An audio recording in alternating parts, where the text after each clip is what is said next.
Don't you think tariffs should be reciprocal? These tariffs are bad for Americans. A majority know that it will raise costs. He didn't talk about healthcare affordability. He didn't talk about housing affordability. He didn't talk about prescription drug prices. He didn't spend time on veterans, which surprised me.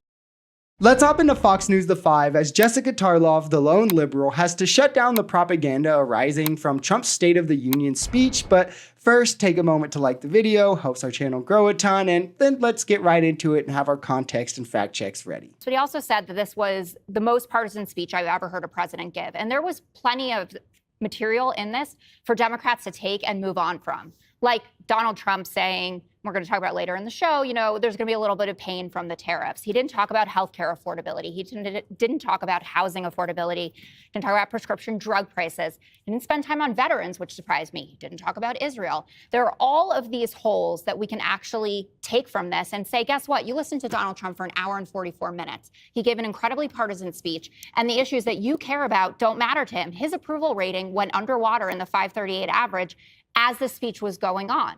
So now we have a president underwater, someone who is not talking about the issues that the American public cares about. He essentially gave a campaign rally speech, which is typically seen as below the office of the presidency and what you would do in a State of the Union, which is supposed to be unifying for this union. But he's like pointing to and trying to call out Democrats all throughout. You can just tell the entire thing was written to farm these kind of libs-owned clips for social media, in contrast to Biden, who spoke of unity, engaged with MAGA, who was heckling him and more, while not touching, Trump didn't touch on any of the issues that polling is showing that he's now losing support in from voters. He barely mentioned jobs, barely talked economics at all.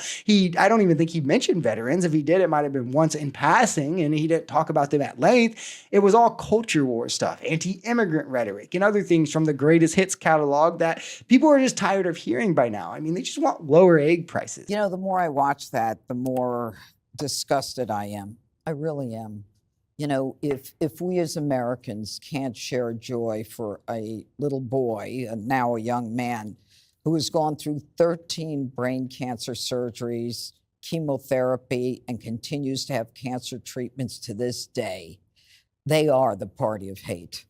They are the party. They say that, they welcome everyone. They rather welcome an illegal into this country and protect his right to be a criminal in our cities than to applaud this young boy. I told you that this is exactly how MAGA would try to frame this. Oh, look, Democrats don't care, and actually Trump does. Despite Trump Republicans cutting Medicaid that funds 50% of special needs care, I guess DJ doesn't matter that much to them then, or defunding cancer research, I guess DJ doesn't matter that much to them then. When the party that wants to vehemently not only defend these things, but increase funding towards them is the Democrats. The entire thing, again, and can't stress this enough, is a show to be like, aha, look, when the reason that Democrats didn't stand is because Trump was using this poor kid to make an anti-vax point, where directly after the moment that is clearly for social media that they're talking about here, he continues on and goes with the debunked autism went from 1 in 10,000 to 1 in 34 line. And why should Democrats stand to propagate anti-science lies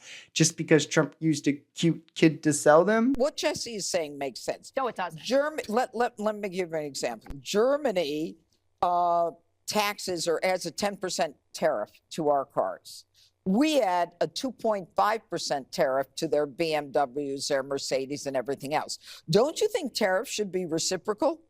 I don't think that they should necessarily be identical. Why in terms not? of reciprocity. Why not? I don't Why think that's the way shouldn't- the economies work. I think that keeping the Chinese tariffs was obviously a good idea. Biden even did that. But you guys know, and you're ignoring what's going on, that these tariffs are bad for Americans. A majority know that it will raise costs. I really hate how dumb MAGA can be at times. The fact that this lady is on the largest news station in America as like a reputable voice is beyond me. It's such an easy answer why tariffs shouldn't just be reciprocal across the board. And anyone knows about the negative of tariffs versus the very niche positives they can bring could tell you we shouldn't just match whatever tariffs other countries have because then it's fair, because our infrastructure clearly isn't going to be the same as theirs. China with steel is a great example. If we match their steel tariffs that they have on us, they literally won't care at all because they have massive steel infrastructure. They can produce this at very low levels. However, many manufacturers in America rely on Chinese steel imports for lower costs because steel manufacturing in America has higher production costs, thus it's higher cost to sell. And if these companies instead have to pay a higher tariff that then equals off to what they were saving, or just pay more in America because the production here is more, it's going to hurt those industries downstream. It's going to lose to them raising their prices to offset those costs. It's going to lose to them closing down factories, laying off workers, which is exactly how Trump led us into a manufacturing recession his first term, all before COVID, by the way. But I mean, why not try it again? Maybe it'll work this time, right?